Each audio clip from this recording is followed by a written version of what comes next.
ఫోన్లు రావటం, video calls రావటం, మెసేజ్లు రావటం, తర్వాత డబ్బులు డిమాండ్ చేయటం అనేటువంటిది జరిగింది.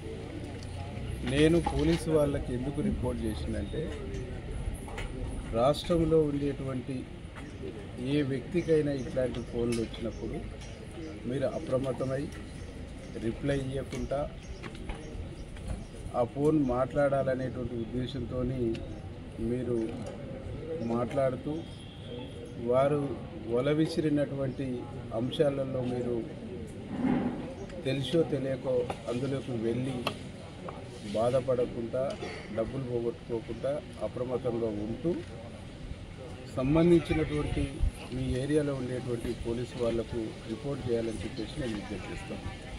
రాత్రి నాకు ఫోన్ కాల్ వచ్చి తర్వాత మెసేజ్ వచ్చిన తర్వాత నేను స్థానిక సిఐ గారికి ఈ నెంబర్ని ఫార్వర్డ్ చేసి ఇది ఎవరిది, ఎక్కడి నుంచి వస్తుంది, దీని వెనకాల ఉన్న ఉద్దేశాలు ఏంది అనేటువంటిది నేను కనుక్కున్న తర్వాత ఇది మధ్యప్రదేశ్ నుంచి వస్తుంది, ఇది సైబర్ నేరగాళ్ల పని అని చెప్పినప్పుడు దీన్ని పాయింట్అవుట్ చేయాలి.